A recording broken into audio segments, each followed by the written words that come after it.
Welcome to Lab 2 of the Introduction to Engineering course.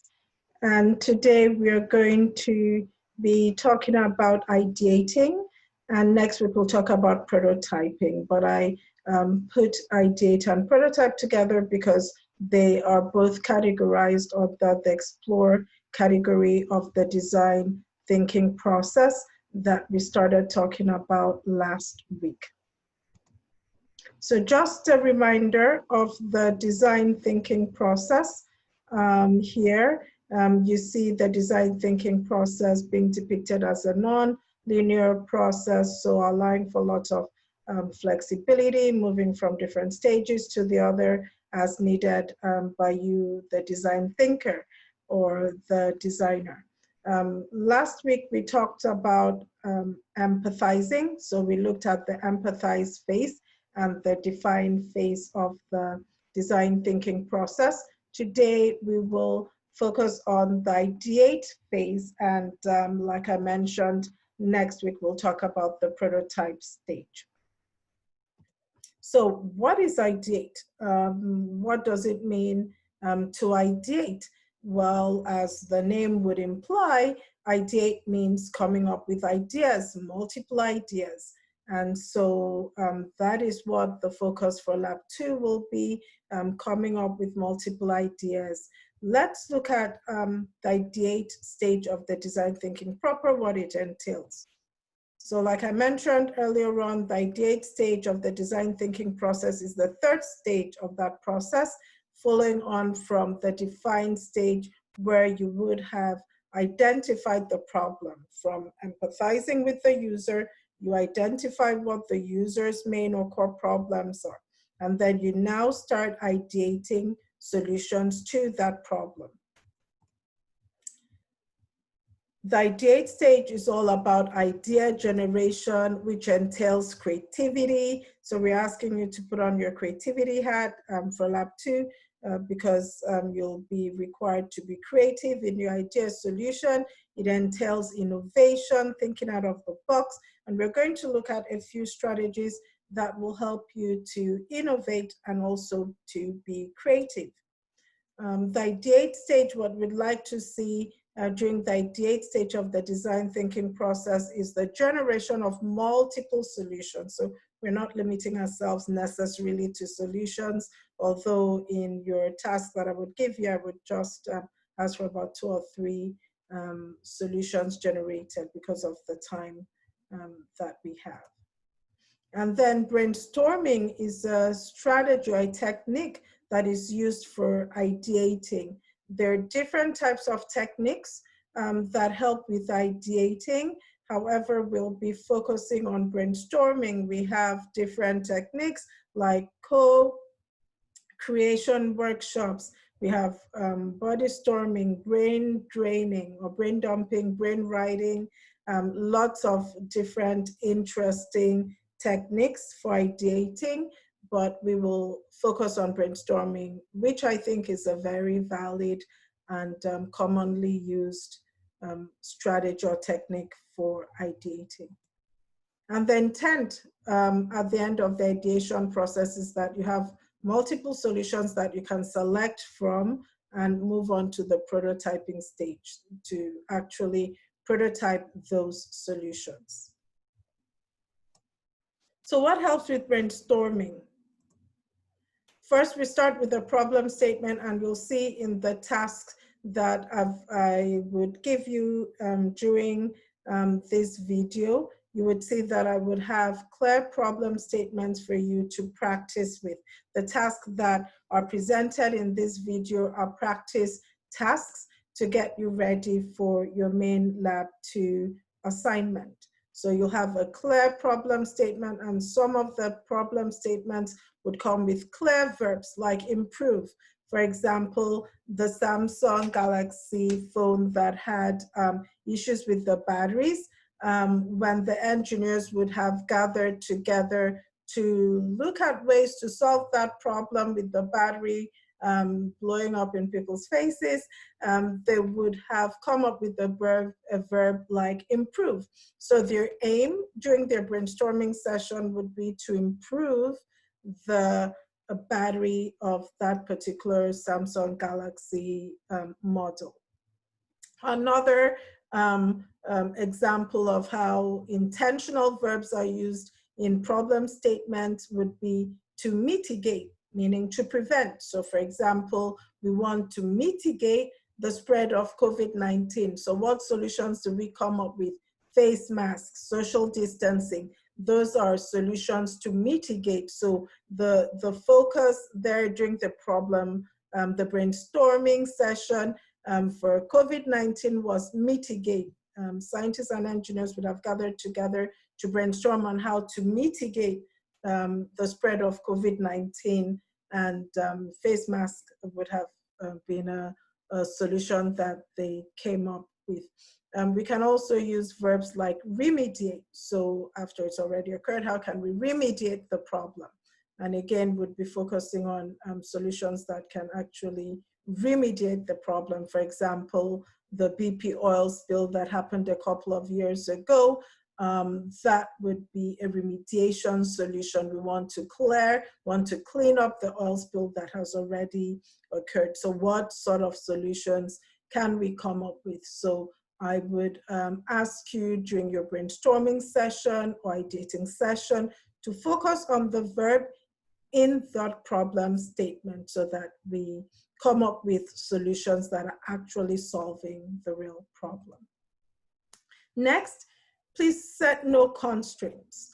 Set no limiting factors, because once we limit ourselves, we stop being creative and innovative. When brainstorming, we encourage you to have an abundance or surplus mindset rather than a scarcity mindset that sees lack and just problems and no solutions. Rather, we ask that you see plenty, you see surplus, you see opportunities. And that is the mindset of engineers when we're brainstorming. We constantly see opportunities where the world sees problems, and we are positive, we're optimistic that we can offer solutions to different problems. And to do this, you need to have a mindset where there are no constraints. There can be different possible constraints or limiting factors. For example, cost. When you're brainstorming, please do not set that limiting factor on yourselves, because it will stop creativity. Imagine you have all the money in the world. What solution would you come up with for the problem that you're tackling? Do not set limits of, do not set financial limits, thinking, well, we've only got $50, we've only got $100. That would limit your thinking. That will limit your creativity and innovation. Just imagine at this stage that you've got a gazillion dollars. What would you come up with? What solutions would you come up with for the problem in your problem statement? Another limiting factor could be time constraints. Please do not put that constraint on yourself. Imagine you have all the time in the world. What solution would you come up with for the problem? Another possible constraint could be technology.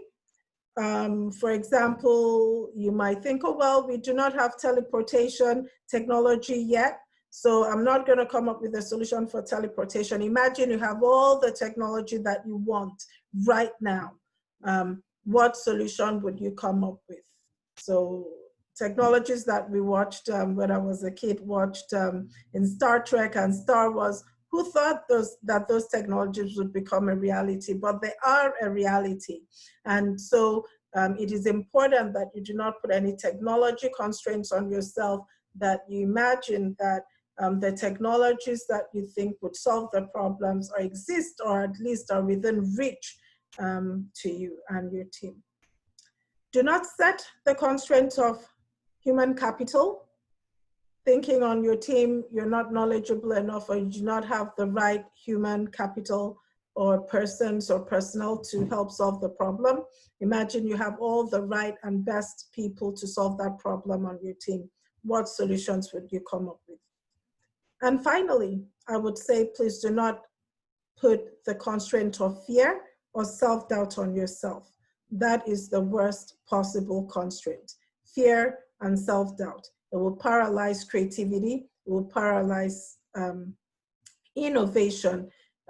Imagine you have got all the resources, got all the power to change the world or to change the problem that your team has been given. What solutions would you come up with? So no fear, no self-doubt, no constraints. Also, defer judgment or criticism. So when you're brainstorming in your teams, please do not laugh at anyone's solution. Do not think any solution is stupid or silly. The Silicon Valley was built on ideas that people thought were silly and were never possible. And so please do not dismiss anybody's ideas. Do not dismiss your own ideas through self-doubt or self-criticism. Put to the table all the crazy ideas, all the wacky ideas. So we encourage weird, wacky, crazy ideas.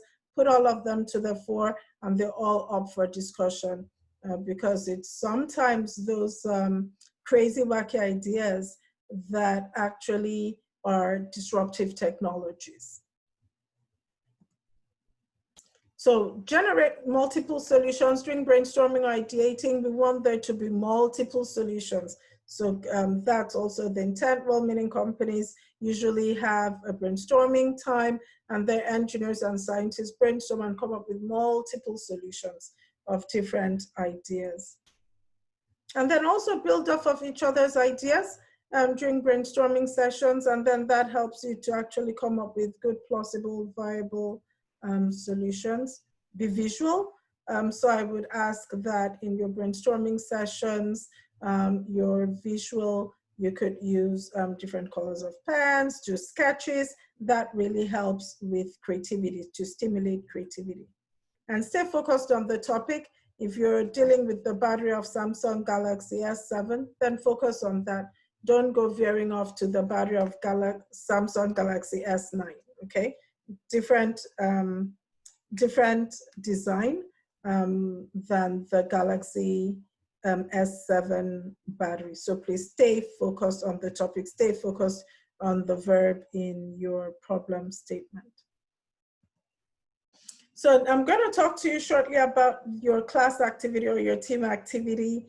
And I put forth this colorful bulb just to show you that ideating is messy. We do not expect you to come up with refined, sophisticated ideas during the ideating stage. So please just put to the fore whatever comes to your mind, whatever ideas that you're thinking of. Do not think that you have to make them all nicely polished and sophisticated, because that will hamper creativity. And then also turn on the right side of your brain. I think psychologists say that the right side of the brain is used for creativity. So let's turn it on and come up with great, amazing ideas, creativity. So this again is practice for creativity, like I mentioned last week. Part of the intent of this course is that by the end of the course, you would be conversant with ideating techniques, and you would be innovating. You could come up with lots of different ideas and solutions to problems, because that is what we do as engineers. We solve problems, and we need to know how to ideate and brainstorm solutions. So the activity for you to practice, or the team practice activity in your teams, which I have set up on Canvas under groups. If you go to groups under Canvas or people under Canvas, you will see your groups, but I will also do an email introduction introducing each team member on the Lab 2 teams, and I will also create another Microsoft Teams channel for your group, so you can start having conversations for Lab 2. So I know it's going to be an interesting time for the next 1 or 2 days, because I think your Lab 1 homework is due shortly, but you're still in Lab 1 teams. So this is a new team, your Lab 2 teams, which I have formed, and I will be sending you an email introduction shortly. So in this new Lab 2 teams, I'd like you to complete the following tasks.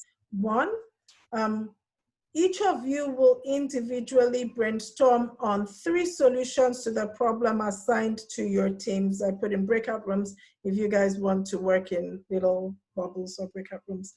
But you will solve or look for solutions for the problems assigned to you. I suggest that you meet together on Zoom or on Teams. On Teams in your channels, you can set up meetings and you can all meet together. And during that meeting, assign 5 minutes for each person to just think about solutions to the problems that I have assigned to each team. And then after that, post or share your ideas, each person's ideas on a Google Doc, so everyone has that to see. And during your meeting, each person should discuss their idea. So you've got 10 minutes for each person to discuss the ideas, 10 minutes in total, so about 2 minutes each for each person to discuss the idea. And then after that, you wrap up and find areas of commonality and categorize your ideas. For example, if you came up with a solution for Professor Itua, she's getting old, her back is hurting, and you come up with different solutions, but you find that there's an area of commonality using anti-gravity techniques. For example, creating an anti-gravity suit for me to wear. Those are areas of commonality, and you could group it together.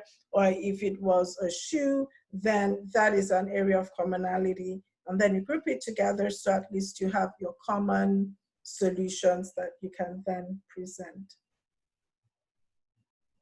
So now I'm going to show you the problems or the problem statements for each team.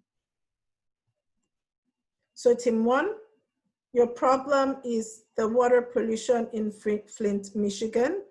And I've put the causative factor being lead. And your problem statement is to improve quality of water. So improve the quality of water in Flint, Michigan. And remember the causative factor there is lead. So you'll go through the activity I just presented to you in the previous slide, focusing on this problem if you're in team 1. Team 2, your problem is the destruction of homes due to wildfires in California. The causative factor of this particular wildfires is lightning, and your problem statement is to mitigate the destruction of homes due to wildfires. So mitigate means prevent. I'm not looking for remedial solutions. I'm looking at mitigating solutions. So preventing the wildfires from consuming homes or destroying homes. That is the solution that I'm looking out for. So again, remember your verb mitigate. Team 3, if you're in team 3, your problem is the elderly community during COVID-19, mental health issues, and the exact problem statement is to mitigate and at the same time remediate feelings of isolation. So yours is two-pronged approach. So first, your two-pronged solution. You're going to mitigate and then also remediate the feelings of isolation. So you're looking for solutions on how you can prevent elderly people in elderly communities from feeling isolated during COVID-19, and also remediating that feeling of isolation if it already exists during COVID-19.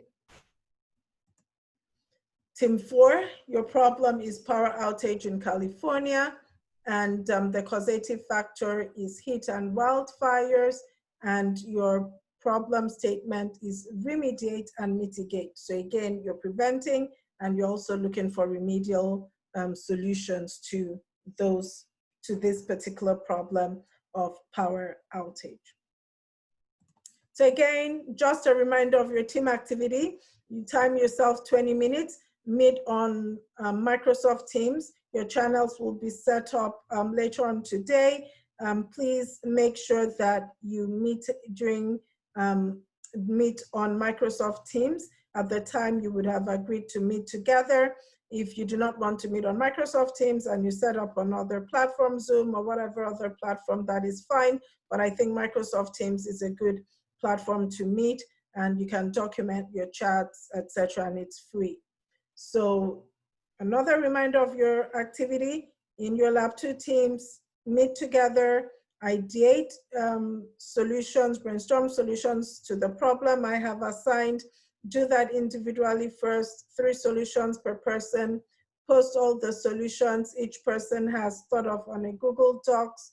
Each person has the opportunity to talk through their solution, explain it to the team members, and then you wrap up and identify areas of commonality on your Google Docs. Please share your Google Docs with me. You have my email address so that I can see that this activity actually happened. And I have posted your Lab 2 assignment on Canvas. I will create a video explaining your Lab 2 assignment and post it on Canvas shortly. But this particular task is just for you to practice and get conversant with ideating and brainstorming, and then you will have your Lab 2 assignment that you will actually submit for grading. But it's important you all participate, because there will be points assigned for participation for this team activity. Well, hope you're all staying safe. I know that the wildfires are out there and it's smoky, hazy, and a bit dark, but please continue to stay positive. We will get through this and be the better for it. Okay, then stay safe, and looking forward to seeing you all during office hours if you have any questions. Okay, bye.